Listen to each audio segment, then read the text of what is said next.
শুভ সকাল বন্ধুরা। আজকে হলো বুধবার। তোমরা কেমন আছো সবাই? আশা করছি সবাই তোমরা খুব ভালো আছো, আমিও ভীষণ ভালো আছি। তো যাই হোক, আজকে হলো বুধবার, সকাল থেকে ভিডিও শুরু করতে পারছি না, মাঝে মধ্যে ওই যে কারেন্টের প্রবলেম হচ্ছে একটু। তো যাই হোক, এখন টিফিন খেয়ে রান্না শুরু করে দিয়েছি।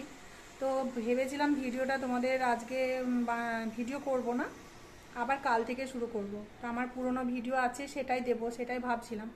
তারপরে এমন একটা কাণ্ড ঘটলো যেটা তোমাদের সাথে শেয়ার না করে থাকতেই পারলাম না। তো চলো তোমাদের দেখাবো রান্নাঘরে আমার সাথে। আমি এখানে এখন একটু নিচের ঘরটা থেকে ভিডিও করছি, মানে নিচেতেই আছি, রান্না করছি সেই জন্য।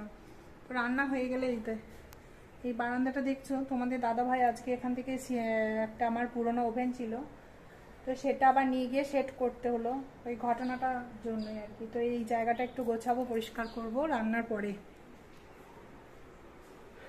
তো চলো কি ঘটনা ঘটছে আমাদের সাথে সেটা দেখাবো।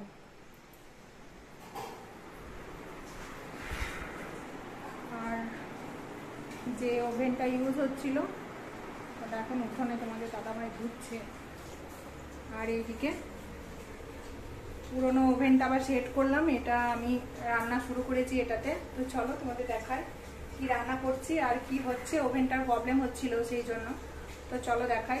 কিন্তু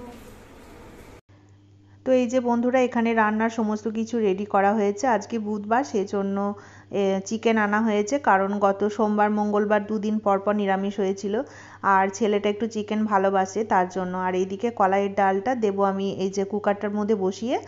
তো আর চিকেনটা ম্যারিনেট করা হয়েছে। আর গ্যাসের ওভেনটা তোমরা কিন্তু দেখতে পাচ্ছ আমি চেঞ্জ করেছি। তো কেন চেঞ্জ করেছি সেটাই তোমাদের সাথে এখন শেয়ার করব।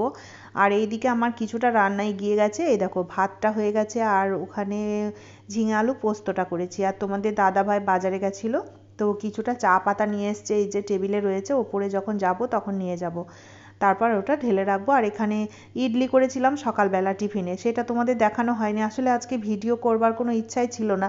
তারপর গ্যাসের সমস্যাটা এমন একটা আজব ব্যাপার, সেটা তোমাদের সাথে শেয়ার না করে আর থাকতে পারলাম না, তাই ভাবলাম একটু ভিডিওটা তোমাদের সাথে শেয়ার করি। তো এই যে বন্ধুরা দেখো কি অবস্থা হয়েছে কড়াইটার। সত্যি আমাদের আজব দুনিয়াতে আজব আজব ঘটনা ঘটছে। মানে দেখো, কড়াইটা দেখে কেউ বলবে যে আমি গ্যাসে রান্না করছি, মনে হচ্ছে কি যে এটা জাল দেওয়া উনুনে রান্না করেছি, কারণ এতটা কালি পড়েছে, এতটা কালি পড়েছে, কেউ বিশ্বাস করবে না যে এটা গ্যাসের রান্না। তো আমাদের যে আমাকে হেল্প করার জন্য যে দিদি আছে, সে দিদিও এসে অবাক হয়ে যায় এক একদিন, যদিও এই দুদিন দিদি আসতে পারছে না, দিদির একটু শরীরটা খারাপ হয়েছে তাই। তো যাই হোক, এতটা পরিমাণ কালি পড়ছে, গ্যাসটা উসকে দিয়েছি, দেখো কীরকমভাবে গ্যাসটা জ্বলছে। আর এটা কিন্তু গ্যাসটা একদম নতুন সিলিন্ডার, কিন্তু না একদম যে গ্যাসটা যখন শেষ হয়ে যায় আর কি, সেটা তোমরাও অনেকে লক্ষ্য করবে, মানে শেষ হবার আগে আগে দুই একদিন একটু কালি পড়ে, কিন্তু এতটা কালি পড়ে না, কোনো দিন এরকমটা হয়ও নি আমার সাথে।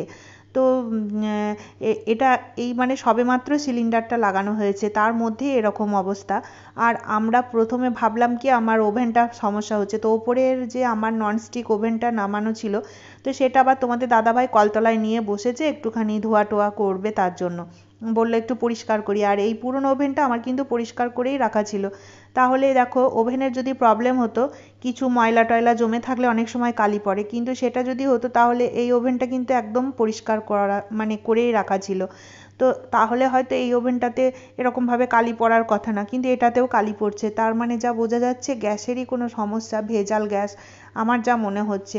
তো জানি না গ্যাসের সিলিন্ডারে অন্য কি মেশানো হয়, কি দেওয়া হয় সেটাও জানি না, এত কালি কেন পড়বে এখনকার দিনে, প্রায় কিন্তু হয়। তবে আজকে দেখছি এই সিলিন্ডারটা মানে অতিরিক্ত কালি পড়ছে। এর আগে আগে দু একবার পড়েছে, পড়েনি তা না, কিন্তু এতটা কালি কোনো দিনই পড়েনি বন্ধুরা। আর এইসবের নিয়ে আজকে আর সেরকমভাবে ভিডিও কিন্তু করতে পারিনি। তো বন্ধুরা চলে এলাম বৃহস্পতিবার সকালবেলা। আজকে ছিল 15ই আগস্ট, স্বাধীনতা দিবস। স্বাধীনতা দিবসের দিন স্বাধীনতা দিবসের আনন্দটা পালন করতে পারছি না সেরকম করে। তোমাদের দাদাভাই শুধুমাত্র পতাকাটা টাঙিয়েছে, যেহেতু ও ছিল সিআরপিএফ ফৌজি, সেই জন্য ওর একটা দেশের প্রতি আলাদা টান রয়েছে, তাই পতাকাটা ও টানিয়ে দিয়েছে। কিন্তু আমাদের সমাজে আমাদের দেশে যা ঘটছে সেগুলো কোনোভাবেই মেনে নেওয়া যাচ্ছে না, আর এর জন্য আমরা সবাই আতঙ্কিত। তো তোমরা বুঝতেই পারছো কি ব্যাপারে বলছি, কলকাতার আর.জি. করের যে ঘটনাটা ঘটেছে সেটার জন্য আমরা সবাই আতঙ্কিত, স্তম্ভিত। এর আর বলার কিছু কথাই নেই। তোমরা তো সবাই জানছো ওই মেয়েটির উপরে, যে ডাক্তার পড়ুয়া মেয়েটির উপরে কি ঘটেছে, কতটা নৃশংসভাবে তাকে হত্যা করা হয়েছে এবং তার ওপর কতটা অত্যাচার চালানো হয়েছে। তো সেই সমস্ত ঘটনাগুলো যখন খবরে শুনছি, সোশ্যাল মিডিয়াতে দেখছি, কি যে কষ্ট হচ্ছে আর কি যে আতঙ্কে ভুগছি সেটা একমাত্র ভগবানই জানছেন। আমরা তো খুব ছোট মানুষ এবং আমাদের ইউটিউব চ্যানেলও খুব ছোট, জানি না আমাদের কথা জনগণের কাছে পৌঁছবে কি না। তো জনগণের কাছে না পৌঁছালেও আমাদের কথা নিশ্চয়ই ভগবানের কাছে পৌঁছবে। তাই ভগবানের কাছে প্রার্থনা করি এই আন্দোলন যেন থেমে না যায়, এই প্রতিবাদী আন্দোলন যেন একটা সীমা পর্যন্ত পৌঁছাতে পারে এবং এর যোগ্য বিচার হয় এবং অপরাধীদের যোগ্য শাস্তি দেওয়া হয়, কঠিন থেকে কঠিনতম শাস্তি আমি আশা করছি। কারণ হচ্ছে আমি একজন মেয়ে প্রথমে, তারপর হচ্ছে আমি একজন সন্তানের মা। আজকে কলকাতার মেয়েটির সাথে যা ঘটেছে, কালকে আমার ছেলেটির সাথে কি ঘটবে, এই সমস্ত বা আমাদের সমাজে যারা রয়েছে ভবিষ্যৎ প্রজন্ম তাদের সাথে কি ঘটবে সেই সমস্ত ভেবে আমি আতঙ্কিত হচ্ছি। আমি কখনোই চাইবো না আর কারোর সাথে দ্বিতীয়বার এই ধরনের ঘটনা ঘটুক, বা আশা করি তোমরা কেউই চাইবে না। তাই এই অবস্থার একটা চরম একটা বিচার আমরা চাইছি এবং কঠিন থেকে কঠিনতম অপরাধীদের শাস্তি চাইছি, কারণ তারা যেন মাথা তুলে দাঁড়াতে না পারে কোনো দিন, বা দ্বিতীয়বার এই ধরনের ঘটনার ঘটাবার সাহস না পায়।